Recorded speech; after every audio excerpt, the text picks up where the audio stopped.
여러분들 행복 파트너 스빈쌤입니다.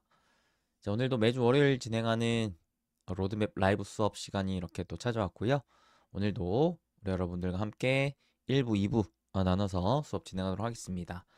자, 첫 번째 1부 시간에는 아무래도 시장 분석하면서 대응 전략을 좀 구체적으로 안내해 드릴 예정이고요. 이제 2부에서는 이제 오늘 이제 공개된 포트폴리오 보고서 같이 보면서 추가적인 브리핑 진행할 예정입니다.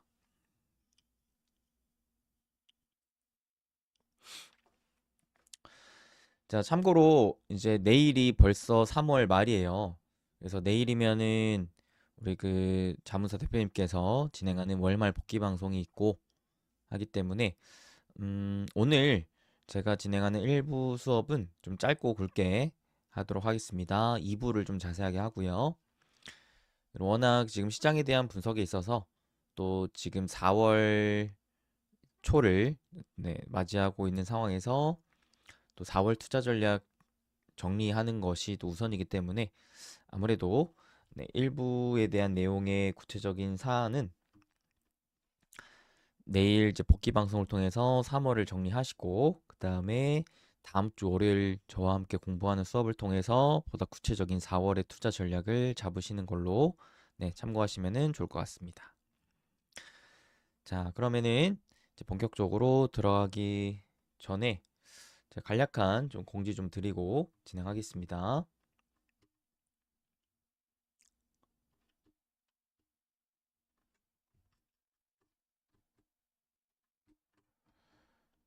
자, 우리 로드맵 지금 페이지 들어오셨을 때 최근에 저희가 올려드린 영상들이 좀 있어요. 그죠?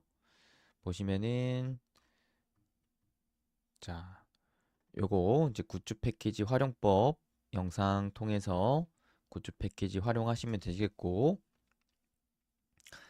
아직 혹시라도 패키지 못 받으신 분들은 팬딩 측에서 따로 연락 드린 걸로 알고 있으니까 팬딩 측에다가 문의하시면 되겠습니다. 받으신 분들은 요거 확인하셔서 활용하시면 되시겠고요. 그 다음에 보니까 좀 아직까지도 이 추세를 기준으로 매수 매도하는 방법에 대해 좀 헷갈려 하시는 분들이 많은 것 같아요. 그래서 그분들을 위해서 특별히 저번 주에 우리 또 이렇게 행보 로드맵 매수 매도 가이드 영상까지도 올려드렸습니다. 그러니까 아직도 내가 추세 이 5주선, 3주선 기준으로 어떻게 매수 매도를 해야 되는지 잘 모르시는 분들은 이거 꼭 보시면 되시겠어요. 네. 지금 벌써 3월이 다 간 상황에서 벌써 우리가 1년 함께하는 여정의 1분기가 지나갔어요. 4분의 1이 지난 겁니다. 이제는 이런 기본적인 것들을 여러분들이 질문하시면 안 되는 상황이에요. 솔직히 말해서. 그래서 내가 아직도 추세를 기준으로 못 잡고 있다면 그 부분은 네, 더 늦기 전에 꼭 이 영상과 앞서서 진행했던 추세 설명 영상들 통해서 다 숙지하셨으면 좋겠습니다. 자, 그러면 여기에서 추가적으로 하나 더 안내해 드릴 사안이 우리 로드맵 가족 여러분들께 보다 더 나은 서비스를 제공해 드리고 싶은 마음으로 앞전에 진행했던 설문조사 있었죠? 설문조사. 다들 한 표 행사하셨었나요? 네.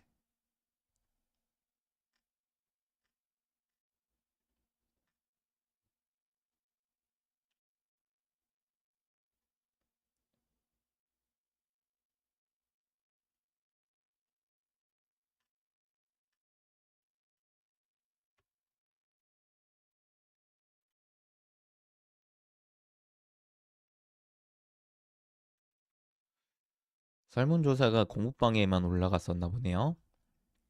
음, 자, 공부방에 올라간 것 같은데 설문조사 이제 많은 분들이 또 참여해 주셨고 그 결과가 나왔어요.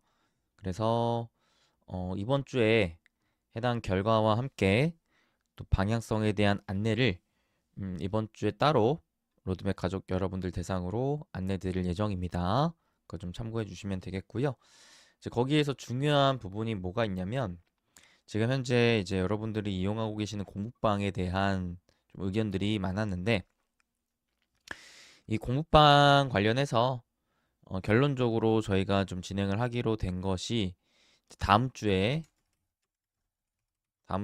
이제 공부방 이사를 진행합니다. 그래서 실질적으로 아마 이번 주 금요일 날 네, 새롭게 이사되는 공부방을 안내가 될 예정이라고 좀 보여지는데요. 그래서 사실상 다음 주라기보다는 이번 주 금요일 새로운 네, 공부방이 좀 안내가 될 예정입니다. 별도 공지글을 통해서 팬딩을 통해 안내가 될 예정이고요. 그러고 나서 이제 기존 공부방은 다음 주 월요일에 폐쇄가 되겠죠. 그래서 네, 다음 주부터는 이제 새로운 공부방에서 함께 또 소통하고 공부하시면 되는데요. 이제 새로운 공부방에 입장하실 때 주의하실 점 있습니다. 분명 이제 공지글을 통해서 다시금 안내가 되겠지만 팬딩 닉네임과 그 다음에 이 공부방 닉네임을 통일시켜 주셔야 돼서 통일. 네. 여러분들의 의견에 따라서 이제는 공부방의 이 관리를 보다 더 체계적으로 더 한 분 한 분 대조하며 진행하기로 됐습니다. 조금 번거로울 수 있지만 네, 여러분들께서도 원하신 방향이기 때문에 이에 대한 통일을 하시고 통일하신 분만 이용하실 수 있게끔 진행이 될 거니까 네, 꼭 공직을 안내사항 참고하셔가지고 닉네임 통일해서 입장하시면 되겠습니다. 이게 통일이 안 되신 분들은 강퇴 조치가 될 수도 있어요. 네, 이 부분 좀 참고하시고 꼭 닉네임 통일하시어 이용하시면 되겠습니다. 이거 설정하는 방법과 팬딩 닉네임 확인하는 방법 다 공부방 안내되는 공직을 통해서 설명해 드릴 것이기 때문에 그거 꼭 다 숙지하셔가지고 네, 이렇게 이용하시면 되겠습니다. 자, 그러면 이제 본격적으로 수업 진행하도록 하겠습니다. 자, 1부 수업 진행할 건데요. 핵심적인 내용 간략하게만 짚고 넘어가시죠. 첫 번째 시장 방향성 보겠습니다. 자, 이번 달 내내 시장의 방향성과 본질에 대한 분석 및 대응 전략을 계속해서 네, 정리해드리고 있는데요. 그 부분에 대한 좀 복기를 해보도록 하겠습니다. 자, 지금 시장의 방향성 우리는 어떻게 판단하고 있습니까? 첫 번째, 장기 추세 보십시오. 자, 장기 추세 봤을 때 지금 시장 추세는 어떤 추세인가요? 여러분, 한번 답변해 보시죠. 지금 시장의 장기 추세, 지금 이 주황색 선 30주선 기준으로 봤을 때의 그 추세를 의미하는데 장기 추세는 상승 추세인가요? 하락 추세인가요? 횡보 추세인가요? 계속 이것부터 하셔야 돼요.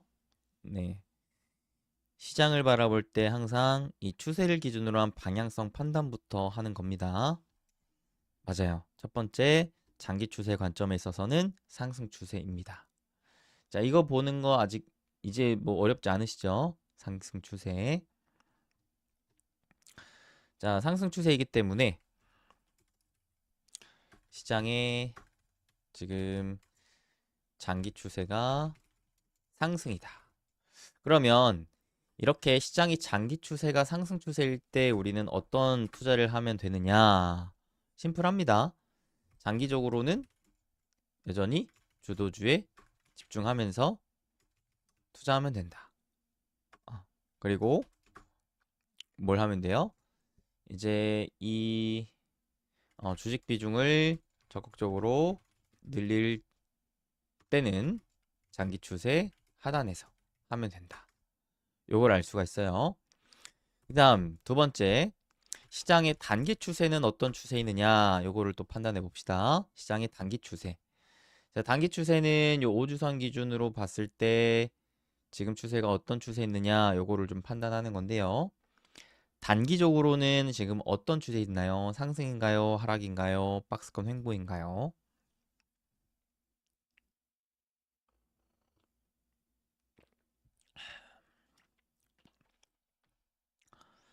단기적인 관점에서는 어떤 추세 있나요?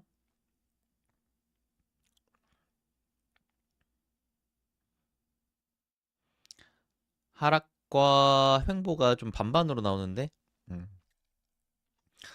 아마 하락으로 보신 분들은 여기 지금 5주선 요 핑크색 선이 아래로 살짝 꺾여 있기 때문에 하락이라고 얘기하신 것 같고요. 박스권 횡보라고 보시는 분들은 여기 지금 하단이 이탈되지 않았기 때문이라고 보신 것 같습니다. 그러면 저희는 어떻게 보고 있느냐? 저희는 계속적으로 말씀드리고 있지만 박스권으로 보고 있습니다. 박스권으로 보고 있습니다. 이렇게 특히나 이 하단 구간이 5천 부근으로 지지 라인이 잡혀 있는 박스권으로 좀 보고 있습니다.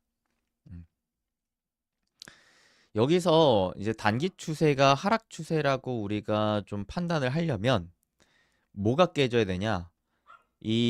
여기 저점 라인이 깨져야지 하락 추세로 이야기할 수 있는 겁니다. 자,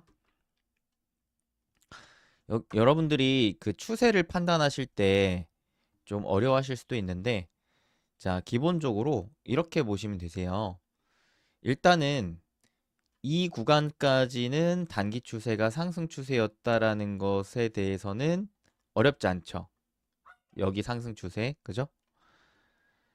단기적인 추세가 이렇게 가파르게 올라가고 있고 요 캔들도 계속 위에 있기 때문에 상승 추세다라는 거는 어렵지 않아요. 자, 그러면 여기에서 이제 2차적으로 우리가 알아야 될 것이 뭐냐? 자, 요 상승 추세가 어떻게 됐어요? 여기서 깨졌어요. 그죠? 어. 우리는 종가 기준으로 이탈 여부를 판단하기 때문에 여기 이제 3월 9일자 요 시기 때 종가 기준 이탈이 확인이 됐었습니다. 자, 그러면 결론적으로는 뭐예요? 앞전에 있었던 상승 추세가 깨졌어요. 다시 상승 추세가 이탈했어요. 그러면 방향이 어떻게 바뀌어야 돼요? 상승 추세가 깨졌다. 그러면 추세가 뭘로 바뀌었다고 우리는 이해할 수 있을까요? 박스권 또는 하락 추세라고 이해할 수 있어요. 특정 추세로 우리가 확신할 순 없어요. 상승 추세가 깨진 것은 자, 여기서 확실하게 좀 짚고 넘어가셔야 돼요. 상승의 방향이 깨졌어요. 상승의 방향이 깨졌을 때 그 방향은 어떻게 이어지는가? 둘 중 하나예요. 왜? 방향은 총 3개이기 때문에 3가지의 방향이 있어서 상승이 깨졌을 때는 계속 지속적으로 하락하는 하락 추세가 나올 수도 있고 아니면 여기서 이렇게 박스권으로 옆으로 길 수도 있는 거예요. 상승 추세가 깨졌다고 무조건 다 하락 추세로 바뀌는 게 아니에요, 여러분. 반대로 이 하락 추세가 어떻게 하락 추세가 이렇게 돌파됐다고 해서 무조건 다 상승 추세로 올라가는 것도 아니에요. 자, 이거는 기본적인 강의에서 계속 말씀드린 포인트였어요. 그죠? 하락 추세가 돌파되면 경우의 수가 2가지가 있어요. 상승 추세로 계속 올라가는 경우 또는 여기서 횡보, 박스권을 그리는 경우. 그쵸? 그리고 자, 이 시장이 박스권일 때는 보다 명확한 방향을 우리는 알 수 있어요. 박스권을 돌파하면 상승밖에 없어요. 박스권을 깨면 하락인 거예요. 네. 그래서 방향성을 판단할 때 있어서 박스권을 기준으로 위로 뚫느냐 아래로 깨느냐 요게 방향성 판단하는데 가장 쉬운 거예요. 왜? 결국 각각의 하나의 경우일 수밖에 없으니까. 자, 그런 관점에서 지금 이 상승 추세를 깼다고 해서 바로 지금 추세가 하락 추세라고 볼 수 있어요? 없어요. 바로 하락 추세라고 확신할 수 없습니다. 심지어 그 깬 이후로 다시 바로 어떻게 됐어요? 시장이 반등했어요. 반등하면서 어디 근처로 붙고 있었어요? 5주선 근처로 붙고 있었어요. 이거는 하락 추세가 아니라 횡보 추세에 나타나는 특징이에요.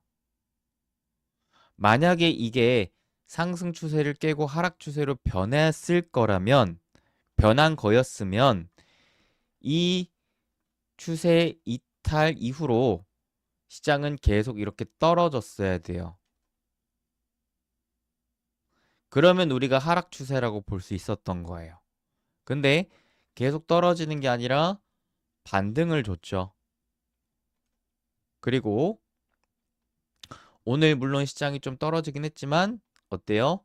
그 하락 시장 추세가 상승 추세를 깼을 때에 그 저점을 깼어요, 안 깼어요?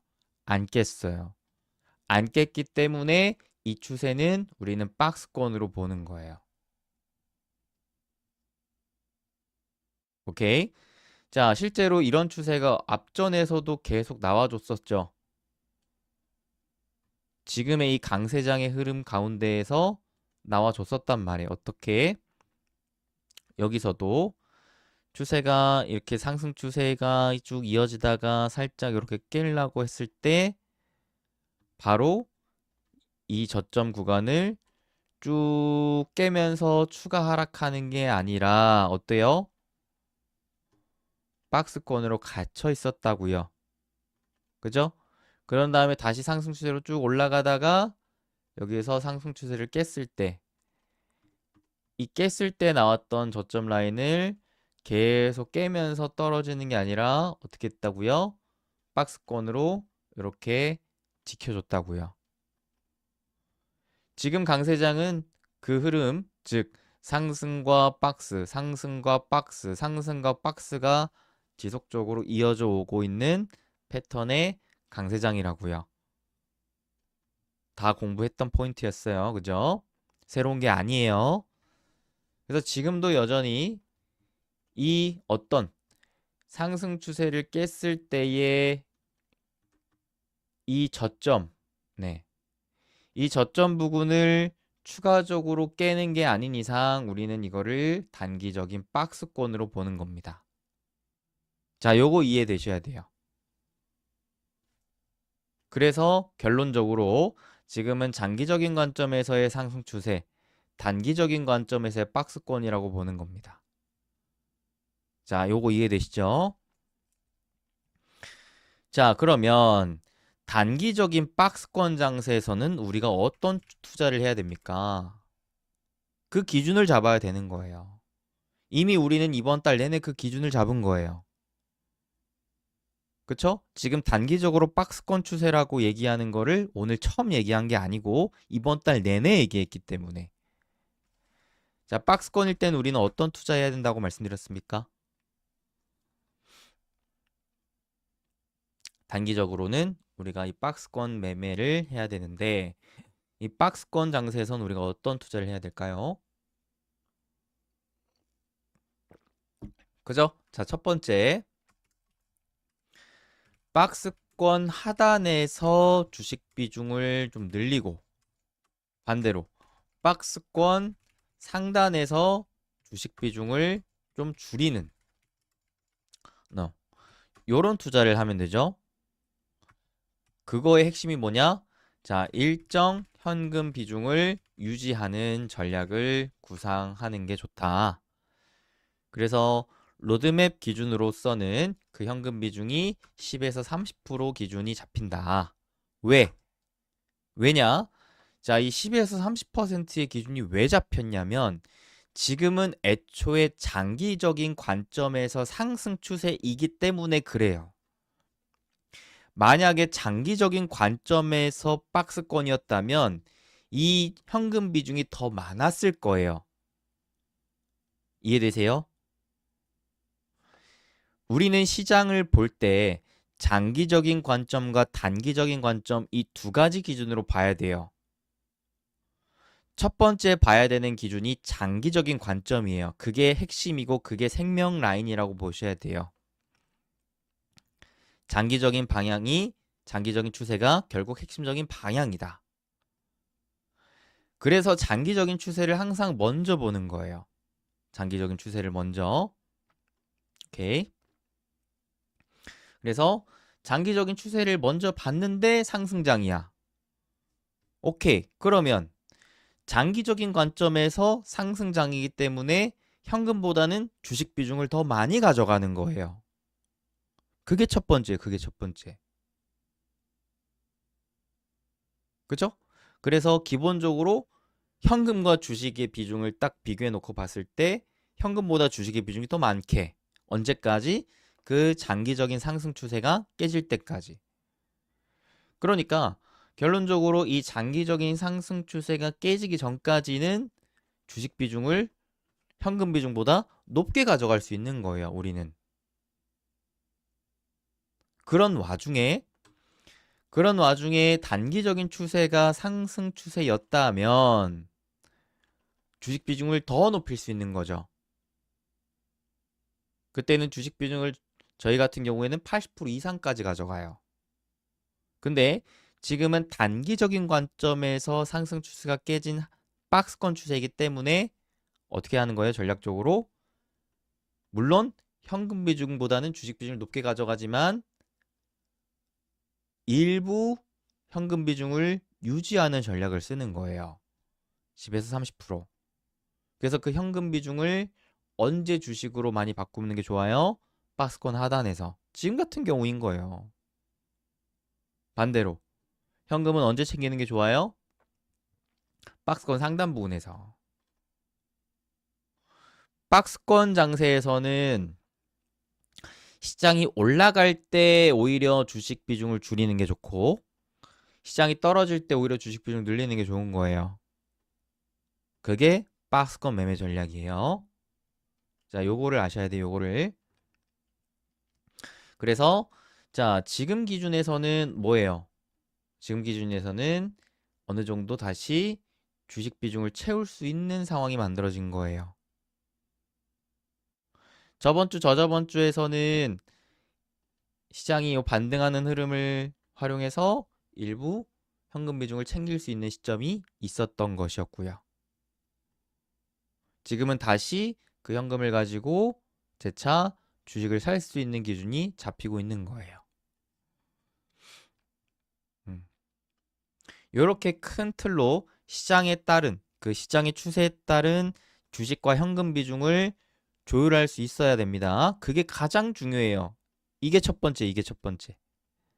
여러분, 주식 투자에 있어서 내 자산을 지키고 불릴 때 있어서 제일 중요한 게 뭐 사야 돼? 언제 사? 언제 팔아?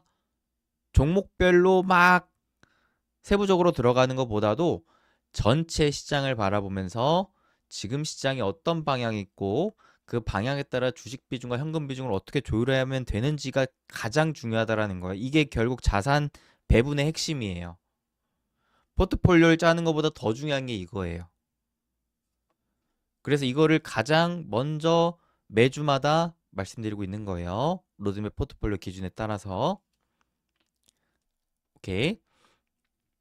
그 다음에 두 번째, 자, 우리는 뭘 하고 있어요? 주도주 추세 매매를 하고 있어요. 많고 많은 투자 전략 중에 주도주에 집중하는 투자를 하고 있단 말이에요. 그랬을 때 장기적인 관점에서는 상승 추세가 유효하기 때문에 장기적인 관점에서 주도주에 집중 투자하는 거는 유효해요. 근데 다만 단기적인 관점에서는 어떻게 해야 돼요? 지금 단기적인 관점에서는 시장이 쉬고 있어요. 방향성이 명확하지가 않아요. 박스권 그냥 옆으로 기고 있는 거예요. 그렇기 때문에 뭐예요? 주도주도 쉬어요. 주도주도 쉬는 게 당연한 거예요. 단기적인 관점에서는. 이런 상황에서 그러면 내가 당장 주도주로 수익을 내는 걸 기대해야 돼요? 말아야 돼요? 애초에 기대조차 하지 말아야 돼요. 이런 시장에서는. 내가 주도주를 추세를 기준으로 투자하기로 마음 먹었다면 시장이 올라갈 때 내 자산이 쭉쭉쭉쭉 불어날 것을 기대하고 시장이 꺾일 때 손실을 최소화하는 것으로 잘라내는 것을 내가 해야지, 시장이 옆으로 단기적으로 기고 있을 때는 그냥 가만히 있으면 되는 거예요. 가만히 기다리고 원칙적으로 일정 현금 비중 유지하면서 시간에 투자하는 것이 가장 중요하다라는 거예요. 이런 시장에서도 내가 돈 벌려고 마음 먹었으면은 그건 욕심이에요. 주도주 투자를 안 했으면 모르겠지만 주도주 투자를 기본적인 베이스로 깔고 있는 상황에서 시장이 쉬어가는 상황에서도 내가 돈을 벌고 싶다? 그럼 그건 욕심이에요, 욕심. 그럴 순 없어요. 애초에 그것은 거의 불가능에 가깝습니다. 주도주는 시장이 상승할 때 나오는 게 주도주예요. 그래서 시장이 상승할 때 수익을 극대화할 수 있는 거예요. 시장이 근데 상승하지 않고 쉬어가는데 주도주가 올라가야 돼? 그건 아닌 거예요. 그래서 지금 같은 시장에서 막 급등하는 주식 주도주일까요? 주도주가 아닐까요? 주도주가 아닐 가능성이 높은 거예요. 그런 거에 속으면 안 돼요. 지금은 오히려 주도주가 아니라 테마주 장세인 거예요. 그럼 내가 지금 시장에서 주식 투자로 돈 벌고 싶어서 내가 매매하고 싶은 거는 그냥 테마주에 단타 매매하고 있는 것과 똑같은 거예요. 그거는 주도주 투자가 아닌 거예요. 어떠한 투자든 간에 매 순간 어떤 시장에서건 수익이 나는 것은 거의 존재하지 않아요. 여러분. 이런 시장에서는 이런 시장에서 돈 버는 방법이 있어요. 테마주 위주로 단타 매매하면 돼요. 하루 이틀. 근데 우리가 하고 있는 게 그게 아니에요. 그죠? 그것까지도 하려고 하는 건 내 욕심인 거예요. 내 욕심. 쉬어야 될 때는 쉬는 게 맞아요. 그게 투자예요. 내가 세워놓은 원칙과 기준을 잡은 채로 그 원칙과 기준이 통하는 시장에서 통하는 종목들 위주로 통하는 기준에 따라서 매수하고 매도하면 되는 거예요. 그러니까 부디 욕심내지 마세요. 항상 모든 투자자들이 손실을 키워가는 구간은 그 욕심과 조급함을 버리지 못할 때예요. 내가 어떤 시장에서건 수익을 보기로 마음먹는 그 조급함과 욕심. 그 욕심 때문에 원칙과 기준을 다 깨거든요. 지금은 투자를 하지 말아야 될 때인데 투자를 해요. 아니요, 투자가 아니라 오히려 투기, 도박을 하는 거예요. 기준이 없는 매매이기 때문에. 그러면 돼야 안 돼요? 그러면 안 돼요. 최소한 우리는 그러지 않을 거예요. 그러니까 지금 시기에 첫 번째, 장기적인 관점으로 시선을 좀 길게 볼 필요가 있다. 왜? 지금 추세는 장기적인 추세가 깨지지 않았기 때문에. 그런데 단기적인 추세는 깨졌어. 그럼 우리가 시야를 좁혀야 돼요? 넓혀야 돼요? 시야를 높여야죠. 장기적인 추세의 상승 추세가 깨지지 않은 상황에서 장기적인 관점으로 봐야죠. 내가 주도주 투자를 한답시고 지금 단기적으로 뭔가를 한다라는 거는 맞지 않아요. 그거는 맞지 않는 거예요. 내가 거꾸로 가고 있는 거예요. 자, 그래서 지금 이 단기적인 관점이 굉장히 중요한 거예요. 무리하면 안 돼요. 주도주가 없거든요.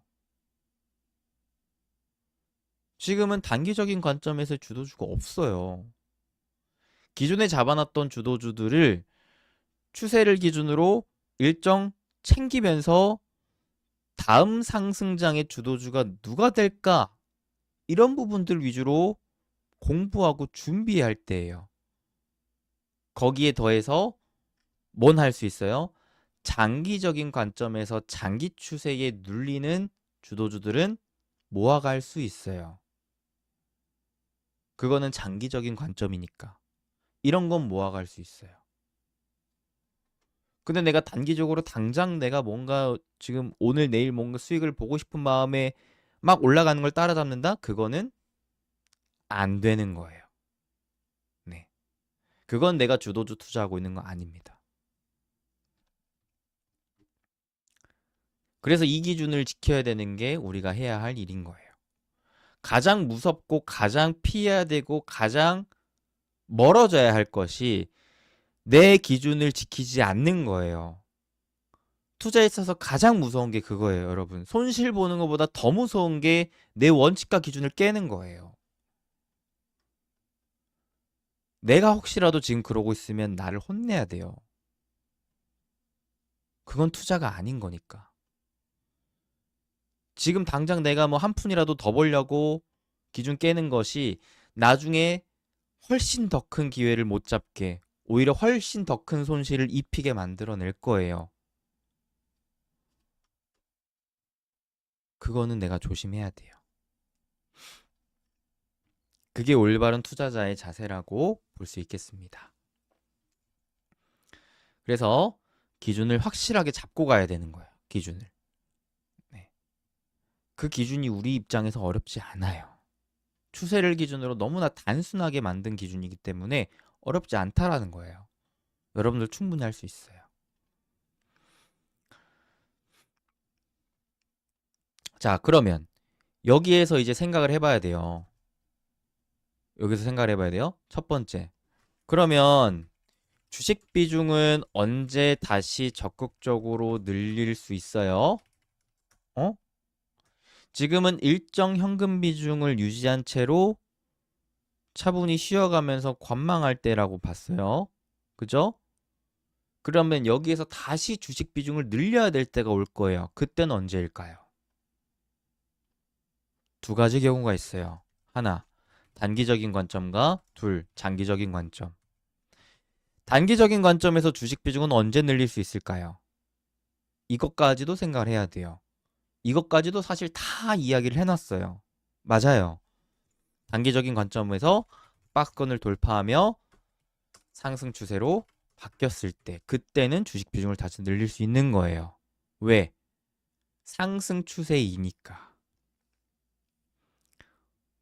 우리가 추세를 보는 이유는 단순해요. 상승 추세에 올라타기 위해서예요. 단기적으로 그 추세가 깨졌으니까 일부 현금을 챙기면서 보수적으로 보는 거예요. 근데 다시 그 추세가 단기적으로 상승 추세로 돌아갔네? 그러면 자연스럽게 주식 비중을 다시 늘리면 되는 거예요. 다시 주도주 집중해서 투자하면 되는 거예요. 다시 기회가 온 거니까.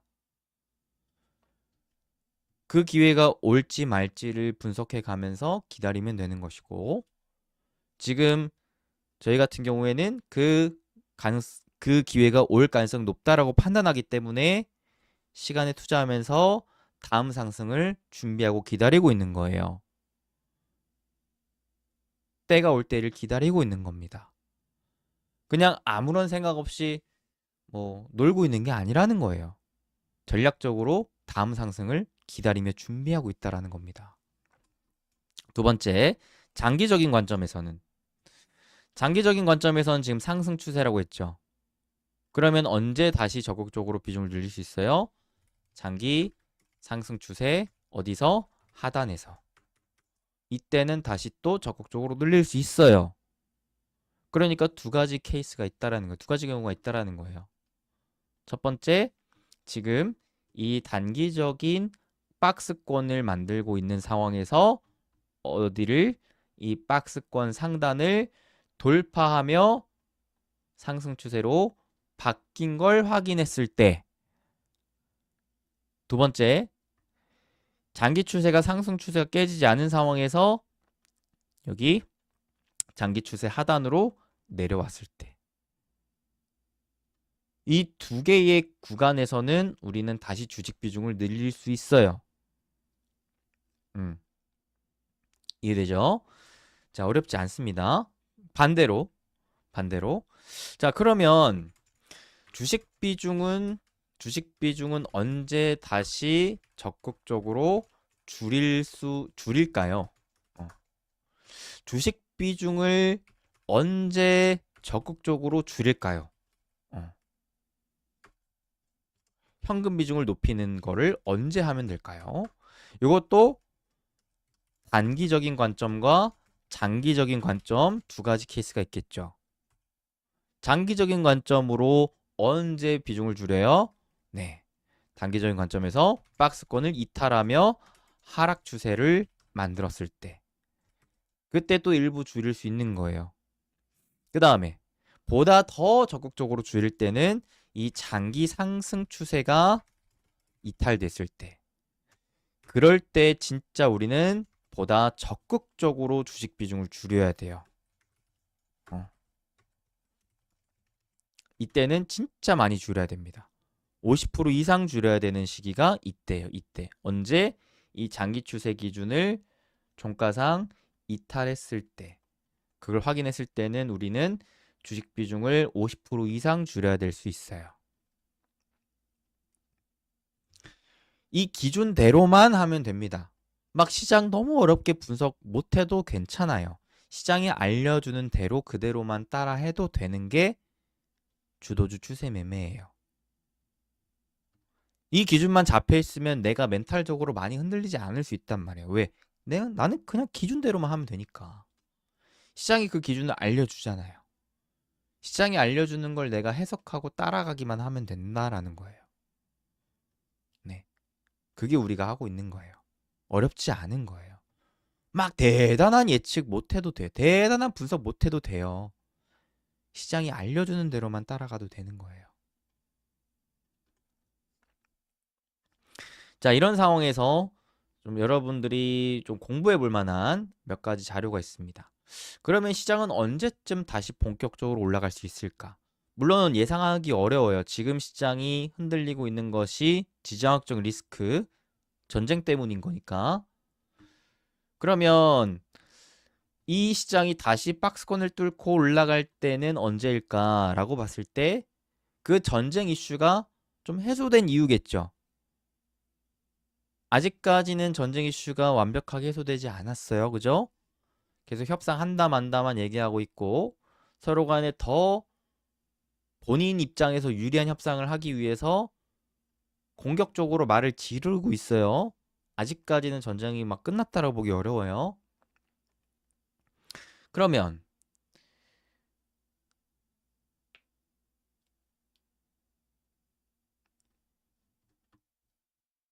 장기 상승 추세 하단과 박스권 이탈 구분하는 방법? 자, 요 단기적인 관점의 요 지지 라인을 이탈하면 단기 하락 추세로 바뀐다고 했죠? 그죠? 근데 그 바로 밑에가 장기 상승 추세 하단 구간이죠? 네. 그 구간이 좀 사실 비슷해요. 비슷해요. 그래서 이럴 때는 어떤 식으로 하는 게 좋냐? 추세 이탈한 종목 위주로 적극적으로 비중을 줄이는 거죠. 반대로 장기 추세 관점에서 추세 하단 지지받는 종목들 위주로는 매수하는 거죠. 이런 식으로 비중을 조절하는 거예요. 이런 식으로. 이렇게 맞닿아 있는 구간에서는 종목별 대응을 보다 적극적으로 한다라고 생각하면 되는 거예요. 자, 어찌됐든 다시 돌아와서 이 상단을 언제쯤 뚫어줄 수 있을까? 전쟁 리스크가 해소된 이후일 가능성이 높다. 그랬을 때 전쟁이 언제쯤 해소될까라고 봤을 때 우리가 공부하고 있는 기준이 뭐죠? 바로 요거예요. 작년 관세 전쟁과 좀 비슷하다라고 볼 수 있는 거죠. 뭐냐? 과거 작년의 관세 리스크도 미국 트럼프가 시작했고 이번 이란 전쟁 관련 리스크도 미국 트럼프가 시작했어요. 그래서 미국 트럼프 입장에서 좀 더 생각해 보자라는 거예요. 작년 관세 리스크가 언제쯤 해소됐나? 트럼프가 언제쯤 보다 적극적으로 한 발 뺐나? 미국의 10년물 국채 금리가 4.5 구간을 도달했을 때 그럴 때 트럼프는 오히려 적극적으로 시장의 완화적인 입장을 보여주더라. 그리고 지금 최근 상황에 10년물 국채금리 4.5 구간까지 근접해 가고 있는 상황이다. 그러면 이 4.5 국채금리가 4.5를 넘어서는 게 트럼프 입장에서는 왜 부담인 건가요, 여러분? 왜 부담인 건가요?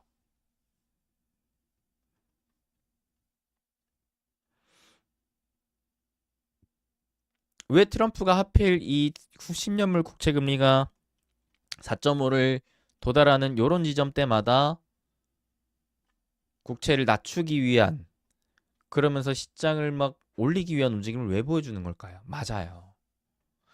미국은 지금 부채가 너무 많아요. 미국의 부채가 너무나 많은 상황에서 이 금리가 4%대에서 5%대로 가는, 불과 1%만 높아지더라도 미국 입장에선 천문학적인 이자 비용을 감당해야 돼요. 사실상 감당을 못하는 지경까지 가게 돼요. 네. 그러면서 파탄까지도 걱정을 해야 되는 상황이 만들어지는 겁니다. 그러니 미국의 경기 지금 체력 관점에서 봤을 때 10년물 국채 금리가 이렇게 4.5를 뚫고 5로 가려고 하는 그런 상황을 용납할 수가 없는 거예요. 어떻게 해서든 금리를 내리고자 하는, 금리를 안정화시키고자 하는 그런 상황이 미국의 상황이라는 겁니다. 그래서 지금 이란과의 전쟁 리스크도 솔직히 말해서 미국 입장에서 한 발 빼면 전쟁은 끝날 가능성이 높아요. 그런 입장에서 과연 미국이 언제쯤 한 발을 뺄까? 작년과 이 비슷한 시기에 한 발 뺄 가능성이 높지 않겠나? 라고 좀 생각해 볼 수가 있는 거겠죠.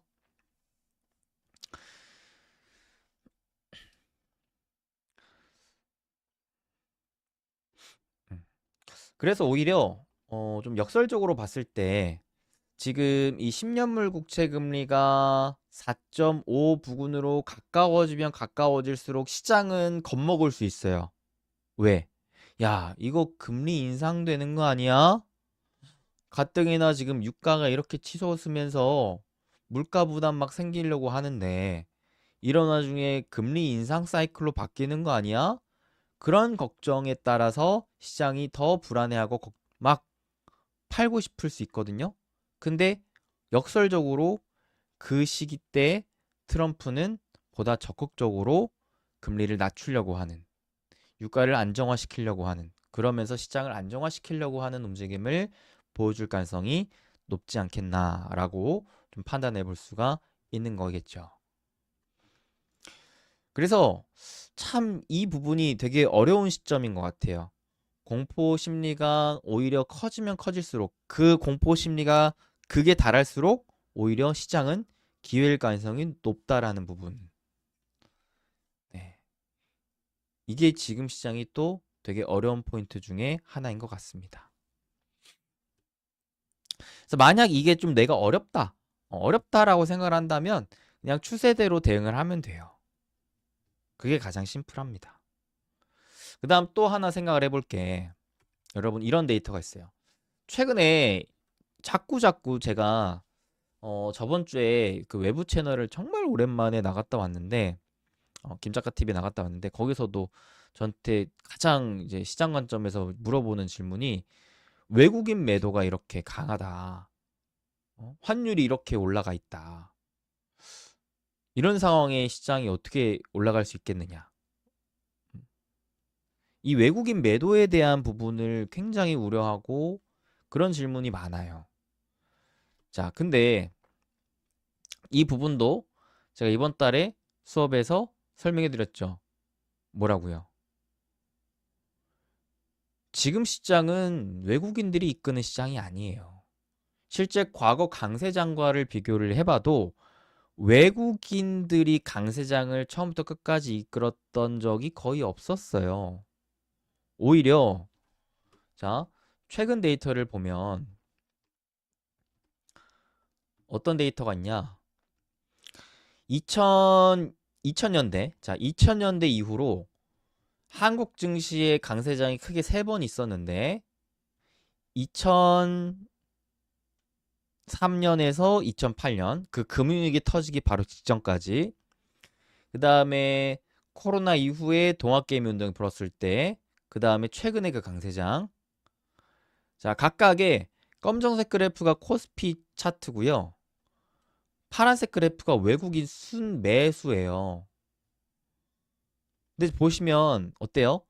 시장은 이렇게 가파르게 올라가는데 외국인들은 어떻게 했어요? 다 그냥 내다 팔았어요. 외국인들이 내다 파는데 시장이 엄청나게 올라갔다라는 거예요. 이게 뭐예요, 이거? 그런데 아직도 사람들은 이걸 걱정해요. 외국인들이 파니까 시장이 떨어질 거다. 이 자료 하나만 봐도 그 걱정을 안 할 수 있는데. 물론 강세장 초반에는요. 강세장 초반에는 외국인들이 이 시장을 이끕니다. 강세장 초반에는 외국인들이 좀 들어오면서 그 강세장을 초반에만 이끌어요. 초반에는. 시장이 굉장히 쌀 때. 상승 초기에, 초입 구간에서는 이번에도 그랬어요. 작년까지는 외국인들이 많이 샀어요. 근데 강세장 중반 이후로부터는 외국인들은 오히려 팔고 떠난다는 거예요. 오히려 누가? 오히려 개인들이 이 시장을 이끈다라는 거. 오히려. 그걸 알아야 돼요. 자, 그리고 한 가지 또 모순이 있어요. 어떤 모순이 있냐면요. 외국인들이 지금 주구장창 팔잖아요. 그죠? 오늘도 팔았어요. 어. 오늘도 외국인들이 얼마나 팔았느냐? 오늘도 외국인들이 코스피를 2조 넘게 팔았어요. 최근 좀 연속적인 흐름을 놓고 봤을 때 외국인들이 코스피를 주구장창 팔고 있어요. 이번 달 기준으로만 보더라도 외국인들이 36조를 팔았어요. 그죠? 자, 근데 올해 기준으로만 놓고 봤을 때 이것도 한번 짚어드렸는데 올해 1월에도 외국인들이 팔았고요. 2월에도 외국인들이 어떻게 했어요? 계속 팔았어요. 근데 그 1, 2월 외국인들이 주장창 팔 때 시장 빠졌어요? 안 빠졌어요. 외국인들이 그렇게 팔아도 시장은 이렇게 가파르게 올랐었단 말이에요. 외국인 매도가 시장의 하락을 이끈다? 아니에요. 아니에요. 아니에요. 그럼 그런 얘기를 왜 지난 1, 2월에 안 했어요? 시장 떨어질 때 그냥 하나 끼워 맞추기 식인 거예요, 이거는. 수급이 모든 걸, 수급이요. 여러분, 특정 수급이 시장의 방향성을 막 만들진 못해요. 또 하나 모순, 자, 보세요. 지금 외국인들이 엄청나게 매도를 하고 있어요. 올해 외국인들이 60조를 매도했어요. 60조. 엄청나죠? 근데 참 웃긴 현실이 뭔 줄 아세요? 외국인들이 그렇게 팔고 있는데요. 실질적으로 외국인들의 지분율, 코스피 전체 시장의 외국인 지분율이 얼마나 되느냐를 따져보니까 오히려 외국인 지분율은 계속 늘고 있어요. 역사상 최고 수준까지도 올라와 있는 상황입니다. 그 최고 수준에 거의 근접해 있어요. 이상하지 않아요, 여러분? 외국인들이 이렇게 주구장창 팔고 있어요. 올해에만 60조를 팔았어요. 근데 뭐예요? 전체 코스피 시장에서 외국인 지분은 점점 늘어나고 있어요. 이게 뭐예요?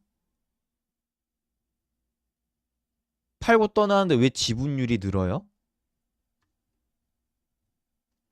왜 그런 걸까요? 외국인들이 기본적으로 반도체와 자동차를 엄청 많이 갖고 있어서 그래요. 이 반도체와 자동차가 올해 엄청나게 올랐으니까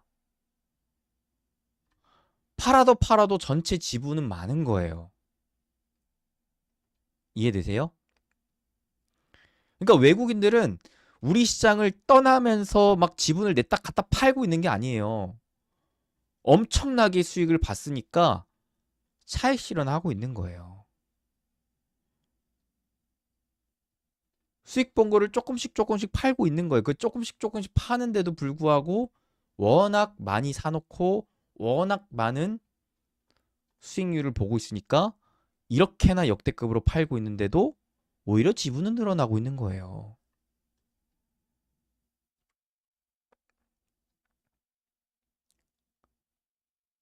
반대로 반대로요. 반대로 좀 마음이 아픈 사실이 어, 개인들은 순매수세가 계속 늘어나는데 오히려 지분은 줄어들고 있어요. 그게 뭐예요? 개인들은 지금 수익 나는 종목을 매수하고 있지가 않아요. 그게 마음이 아픈 거예요. 개인들이 주도주가 아닌 다른 쪽으로 자꾸 눈을 돌리고 있다라는 거예요. 개인들이 매수 열심히 하면 그거 다 손실이 나고 있다라는 거예요.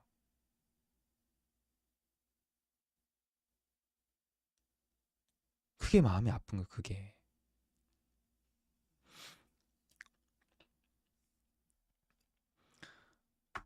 외국인들 투자 잘해요, 여러분. 강세장의 초입 구간에서 주도주 위주로 세팅을 해놓고 지금 수익이 많이 나니까 차근차근 팔고 있는 거예요. 근데 팔아도 지분은 늘어나. 계속 그 시장은 올라가. 그 시장을 뒤늦게 누가? 개인들이 따라 붙어서 다시 끌어올릴 수 있는 거예요, 이게. 슬프긴 하지만 냉정한 현실입니다. 그게 이제 외국인들이 계속 팔아도 시장이 올라갈 수 있는 원인이 되는 것이죠. 그러니까 외국인들이 계속 파니까 막 시장 불안하고 빨리 떠나야 되는 거 아닌가? 이런 것은 좀 모순이다. 이렇게 이해하시면 되겠습니다. 결국 시장을 바라볼 때는 우리 여러분들이 뭘 보셔야 되느냐?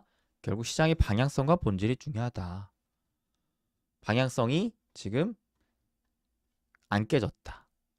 그 다음에 본질 관점에서도 아직 실적 관점 무너지지 않았고, 뭐 금리가 방향성이 완전 바뀐 게 아니고 하니까 전략적으로 기준 잡고 지켜볼 수 있는 상황이 만들어지는 것이죠. 네. 그래서 굉장히 중요한 포인트입니다. 시장의 방향성에 따라서 내가 현금과 주식 비중을 어떻게 조절해야 되는가. 그리고 다시 주식 비중을 늘릴 때와 현금 비중을 늘릴 때는 언제인가. 요거를 다시금 이게 정리해 본 겁니다. 시장 너무 어렵게 보려고 하지 마세요. 결국 시장이 알려주는 대로 따라가기만 해도 됩니다. 그렇게만 해도 최소한 손실을 막 키우거나 이러진 않아요. 주도주 집중만 잘하면 시장을 그냥 알려주는 대로 따라가기만 해도 오히려 수익 키울 수 있단 말이에요. 내가 뭐 완벽하게 못해도 괜찮아요. 시장이 알려주는 대로만 해도 돼요, 여러분. 이번에도 다시 느껴보셨으면 좋겠습니다. 네, 1부는 이렇게 좀 마무리해 보도록 하겠습니다.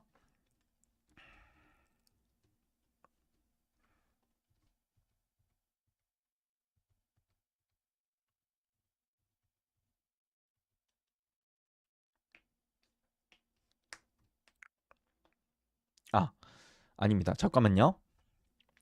하나만 더 얘기해 드릴게요. 하나만 더. 자, 그래서 지금은 오히려 지금 개인들의 매수세가 중요해요. 오히려. 강세장 중반, 후반까지는 오히려 개인들이 주도하는 장세가 많이 연출이 되고 있어요. 그죠? 그래서 그 개인들의 수급이 지속적으로 나올 수 있는가 이거를 좀 생각을 해볼 필요가 있거든요. 여러분 어떻게 생각하세요? 나올 수 있다고 보세요? 지금 나올 가능성이 높아 보여요. 왜냐하면 어떤 데이터가 있냐? 자, 여러분 요것도 생각을 해봅시다. 지금 많은 개인 투자자들이 언제부터 본격적으로 주식 투자를 시작했어요? 2020년부터 시작했어요. 요때. 이 동학개미 운동 불 때. 아마 지금 방송 시청하고 계신 분들 절반 이상이 다 여기서 시작했을 거예요. 절반 이상이 여기서 시작했을 거예요. 이걸 생각해야 돼요. 여러분 왜 시작하셨어요? 여러분 주식 투자 안 하다가 왜 시작했어요? 이 많은 사람들이 왜 이때 주식을 시작했을까요? 시장이 올라서?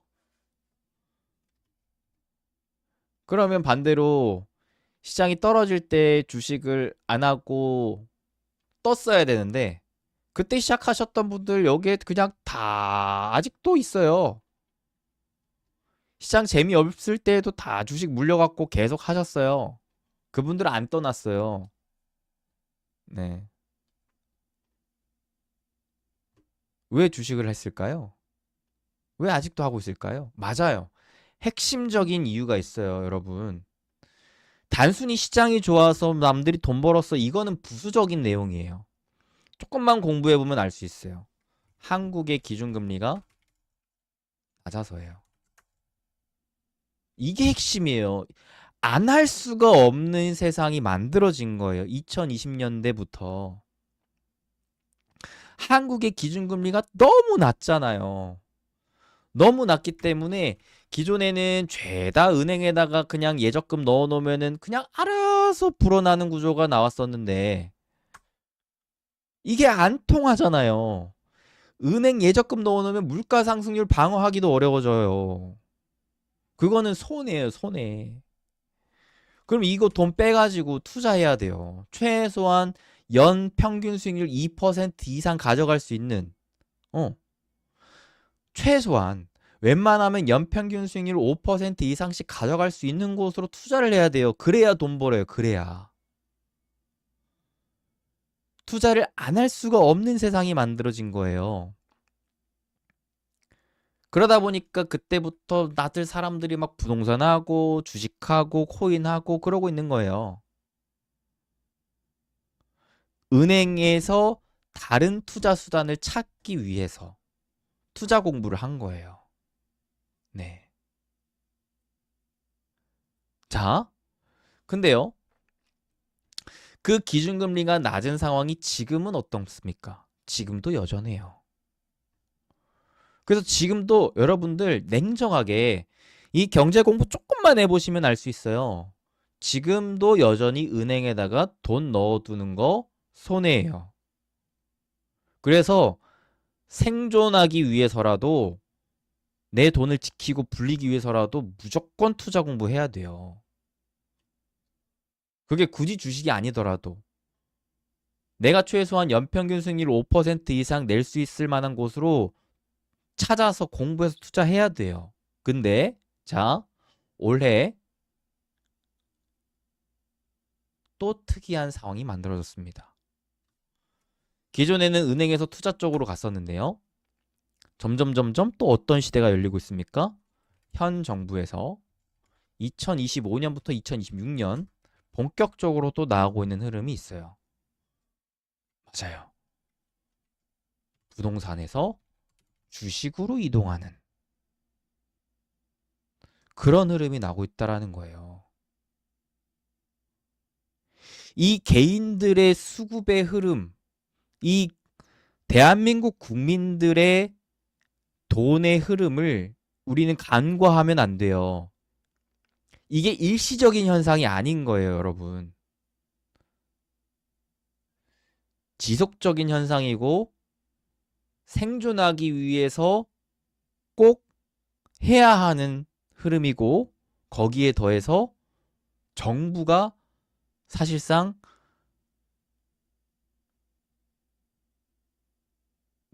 적극적으로 밀어붙이고 있는 흐름이에요. 그러니까 어떠한 자료가 나오는지 아세요? 코스피 기준. 자, 작년 하반기부터 본격적으로 기관들의 순매수세가 엄청 나오고 있습니다. 지속적으로 나오고 있어요. 그러나 지금 최근에는 개인들의 순매수세도 치고 올라오고 있어요. 코스닥도 마찬가지입니다. 자, 코스닥은 올해 1월부터 기관들이 본격적으로 사고 있어요. 이 기관들의 자금이 뭡니까? 다 개인들의 자금 받아서 하는 거예요. 실질적으로는 개인 자금입니다, 여러분. 네. 그 개인 자금 중에서도 어떻게 되고 있는 거예요, 지금? ETF 쪽으로 자금이 몰리고 있는 거예요. 그 ETF 중에서도 주식형이 70% 이상의 비중이 돼요. 개인들이 지금 ETF를 엄청 산다니까요. 근데 그 ETF가 불과 재작년까지만 하더라도, 자, 2024년에는 해외 주식형 ETF 순자산 규모가 더 많았어요. 근데 작년부터 국내 주식형이 역전하기 시작하더니 다시 올해 차원이 다른 규모로 국내 주식 ETF의 비중이 늘어나고 있어요. 이 흐름이 올해 1분기에 엄청 벌어졌어요. 올해 1분기에. 이 자체가 뭐냐? 부동산에서 주식 ETF 쪽으로 자금의 이동 흐름이 나오는 것과 함께 올해에는 미국 주식에서 한국 주식으로 넘어오는 자금의 흐름도 강하게 나오고 있다는 거예요. 왜 그럴까요? 왜? 미국 주식 추세가 깨졌어요, 여러분. 미국 주식의 추세가 깨져버렸어요. S&P 500 보세요.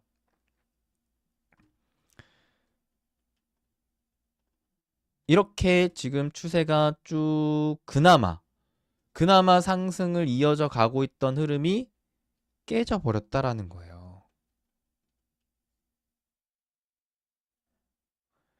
이게 올해 깨졌어요, 올해. 올해 깨져서 미국 주식이 지금 계속 내리막길만 걷고 있어요. 그러니까 어때요? 이거 추세 깨진 곳에다가 계속 비중을 투자하는 게 맞아요? 아니에요. 투자자들은 이미 알고 있어요. 이 미국 주식 깨졌다라는 거. 최소한 추세가 다시 살아나기 전까지 힘들다라는 거 다 알고 있어요. 그러니까 이거 팔고 어디로 들어와요? 추세가 강한 한국 주식으로 들어오는 거예요. 한국 주식은 아직 추세가 안 깨졌거든요. 근데도 아직 많은 분들이 이거 미국 주식 이거 조금 빠졌다고 더 강한 줄 착각하고 있어요. 미국 주식 2% 빠졌는데, 2% 빠졌는데, 한국 주식 3%, 5% 빠질 때, 미국 주식 2% 빠지는데, 이거 미국 주식 더 강한 거 아니에요? 이렇게 물어보시는데, 아니란 말이에요. 추세적인 관점에서는 오히려 한국은 장기 상승 추세고, 단기적인 박스권이에요. 추세 관점으로 한국 주식이 훨씬 강해요. 미국 주식이 조금 빠지는 거, 안 올랐으니까. 안 올랐으니까 조금 빠지는 거예요. 한국 주식이 많이 빠지는 거 올해 뭐 엄청 올랐으니까. 올해 1, 2월에 얼마나 올랐는데요. 그죠? 연으로 따졌을 때 아직도 한국 코스피는 25% 상승 중이에요. 연으로 따졌을 때. 미국은요? 미국은 사실상 1월에 1% 오르고 2월에 1% 떨어지고 이번 달에 7% 떨어졌어요. 사실상 7% 떨어졌어요, 올해. 이 누가 강한 거예요? 한국이 강한 거예요. 하루하루 등락률에 속으면 안 돼요. 우리가 보고 있는 건 추세 방향성이란 말이에요. 그러니까 오늘 얼마 올랐니? 오늘 얼마 떨어졌니? 그거 가지고 자꾸 뭐 의미 부여하고 그거 가지고 신경 쓸 필요가 없다라는 거예요. 그게 우리한테 중요한 게 아니에요. 네. 지금 이미 돈의 흐름은 부동산에서 주식으로, 그 전에 은행에서 주식으로, 이번 올해에는 미국 주식에서 한국 주식으로 그렇게 이미 이동하고 있어요, 여러분.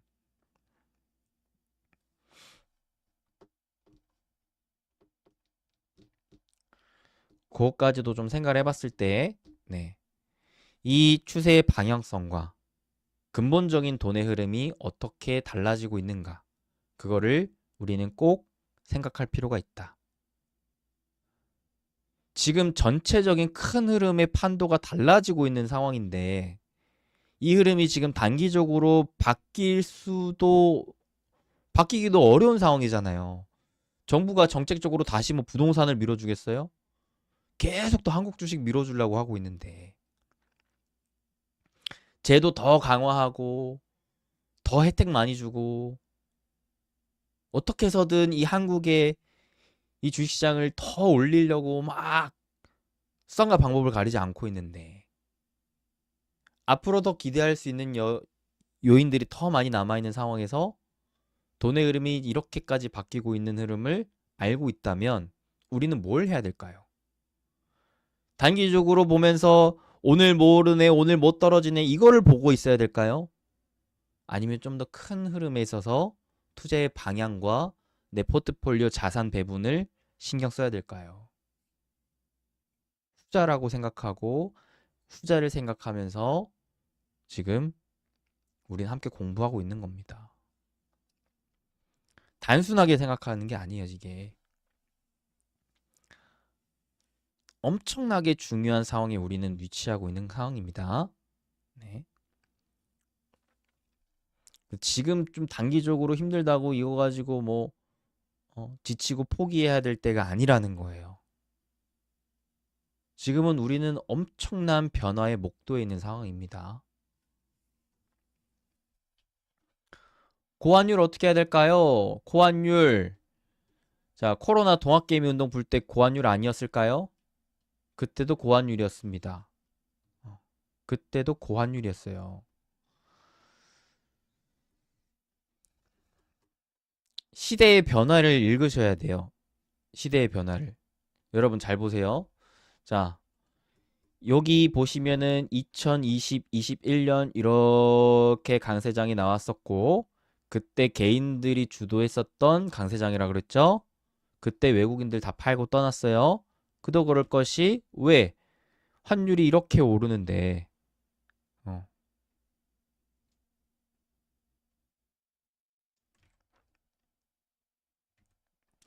물론 이때에도 강세장 초반에는 강세장 초반에는 환율의 하락과 함께 외국인들이 샀어요. 근데 2021년부터 환율이 올랐어요. 그죠? 근데 2021년에 어떻게 됐어요? 한국 증시가 2021년부터 다시 이렇게 강한 상승 랠리를 보여줬어요. 자, 앞에 강세장 초반은 외국인들이 주도한 게 맞아요. 근데 강세장 후반은 개인이 주도했어요.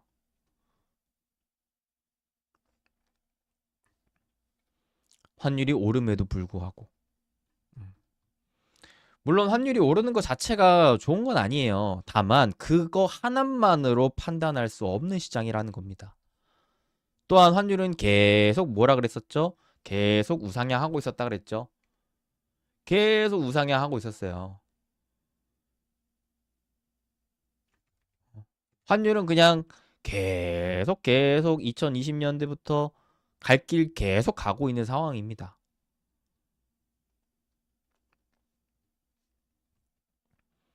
이것도 숫자 하나하나 가지고 의미를 부여할 수 없어요. 뭐 IMF 이후 최고 환율이라고요? 금융위기급의 환율이라고요?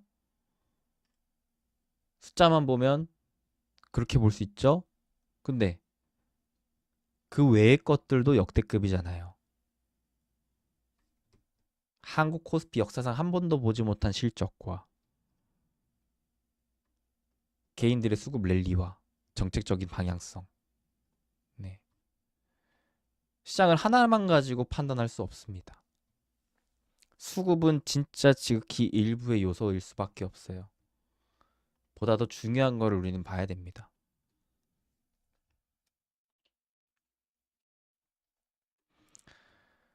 어, 그런 관점이라면 차라리 대응하지 말고 장기 상승 추세니까 그냥 쭉 들고 가는 게 좋지 않겠냐.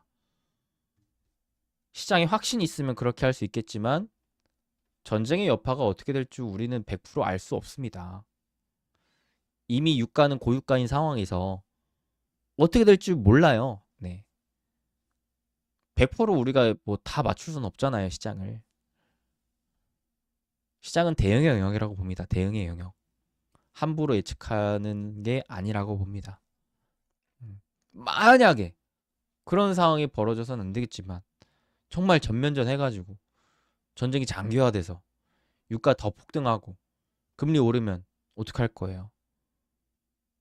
그래도 여전히 장기적으로 시장 막 좋으니까 계속 들고 갈 거예요? 아니에요. 그땐 팔아야 되는 거예요. 그땐 우리 팔아야 되는 거예요. 그런 편협적인 사고를 갖고 있는 게 가장 위험해요, 사실. 그래서 시나리오별로 비교적 높은 가능성 확률을 따져보고 대응 기준을 잡은 상황에서 그 상황이 나왔을 때 원칙적으로 대응하는 게 가장 이상적이라고 봅니다. 그래서 오늘도 그 기준을 잡은 거예요. 그리고 너무 단편적인 부분만 보고 시장을 걱정하는 분들을 위해서 그게 아니다라는, 그게 모순이다라는 자료도 같이 보여드린 겁니다. 자, 이렇게 진짜 1부 수업 마치도록 하겠습니다. 네, 1부는 이렇게 마칠게요.